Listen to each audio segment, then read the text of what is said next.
നമസ്കാരം മലയാളി വാർത്തയിലേക്ക് സ്വാഗതം. ആ പുണ്യ ദർശനത്തിന് ഇനി മണിക്കൂറുകൾ മാത്രം ബാക്കി. മകരവിളക്ക് ആഘോഷത്തിനായി സന്നിധാനം ഒരുങ്ങി. സന്നിധാനത്ത് തീർത്ഥാടകരുടെ തിരക്ക് വർദ്ധിക്കുകയാണ്. ഇന്ന് ബിംബശുദ്ധി ക്രിയകളും താന്ത്രിക ചടങ്ങുകളുമാണ് പ്രധാനമായും നടക്കുക. തിരക്ക് നിയന്ത്രിക്കുന്നതിന്റെ ഭാഗമായി വെർച്വൽ ക്യൂ 50,000 പരിമിതപ്പെടുത്തിയിട്ടുമുണ്ട്.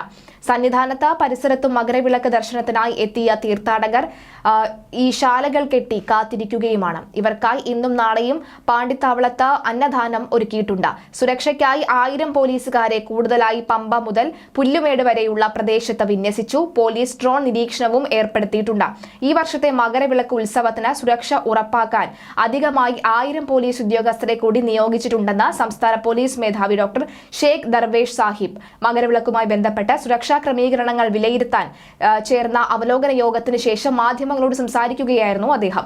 മകരവിളക്ക് ദർശനത്തിനായി ഭക്തർ ഒത്തുകൂടുന്ന ഇടങ്ങളിൽ എല്ലാ വെളിച്ചവും ഉൾപ്പെടെയുള്ള ക്രമീകരണങ്ങൾ സജ്ജീകരിച്ചിട്ടുണ്ട്. ബന്ധപ്പെട്ട വകുപ്പുകളുമായി ചേർന്ന കൃത്യമായ ഏകോപനത്തോടെയാണ് ക്രമീകരണങ്ങൾ ചെയ്തിരിക്കുന്നത് എന്നും അദ്ദേഹം പറഞ്ഞു. ദേവസ്വം കോംപ്ലക്സിൽ നടന്ന അവലോകന യോഗത്തിന് ശേഷം സന്നിധാനത്തും പരിസരത്തും പോലീസ് മേധാവി സന്ദർശനം നടത്തി സ്ഥിതിഗതികൾ വിലയിരുത്തി. കൊടിമരത്തിന് സമീപത്തും 18ാം പടിയും സന്ദർശിച്ചു. തുടർന്ന് സന്നിധാനത്ത് നിന്ന് മാളികപ്പുറത്തേക്കുള്ള നടപ്പാതയും മാളികപ്പുറം ക്ഷേത്രവും സന്ദർശിച്ചു. ശബരിമല തന്ത്രി കണ്ഠരൻ മഹേഷ് മോഹനരെയും മേൽശാന്തി മഹേഷ് നമ്പൂതിരിയെയും കണ്ടു. തന്ത്രി പ്രസാദം നൽകി പോലീസ് മേധാവിയെ സ്വീകരിച്ചു. മേൽശാന്തി അദ്ദേഹത്തെ പൊന്നാട അണിയിച്ചു. സന്നിധാനത്തെയും പരിസരത്തെയും സുരക്ഷാ ക്രമീകരണങ്ങൾ വിലയിരുത്തിയ ശേഷം ഉച്ചയ്ക്ക് ശേഷം അദ്ദേഹം മലയിറങ്ങി. ശബരിമലയിൽ മകരവിളക്ക് ദിവസം അയ്യപ്പ വിഗ്രഹത്തിൽ ചാർത്താനുള്ള തിരുവാഭരണങ്ങൾ വഹിച്ചുള്ള ഘോഷയാത്ര പന്തളത്ത് നിന്നും പുറപ്പെട്ടു. പരമ്പരാഗത പാതയിലൂടെ 15-ന് വൈകിട്ട് സന്നിധാനത്ത് എത്തും. ഘോഷയാത്രയിൽ പന്തളം മണികണ്ഠൻ ആൽത്തറയിൽ അയ്യപ്പ സേവാ സംഘം സ്വീകരിച്ചു.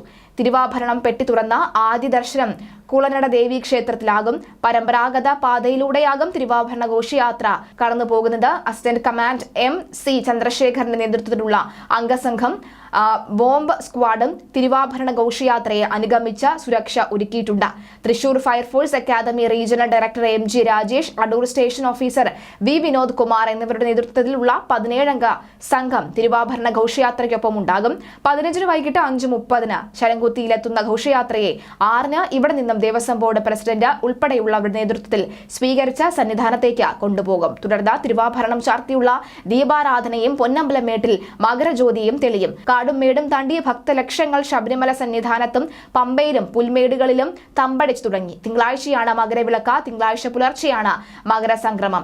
ഈ മുഹൂർത്തത്തിൽ ശ്രീകോവിലിൽ മകരസംക്രമ പൂജ നടക്കും. സൂര്യൻ ധനുരാശിയിൽ നിന്ന് മകരം രാശിയിലേക്ക് മാറുന്നതാണ് മകരസംക്രമം. കവടിയാർ കൊട്ടാരത്തിൽ നിന്ന് കൊണ്ടുവരുന്ന നെയ്യാണ് മകരസംക്രമ പൂജയിൽ അയ്യപ്പന് അഭിഷേകം ചെയ്യുന്നത്.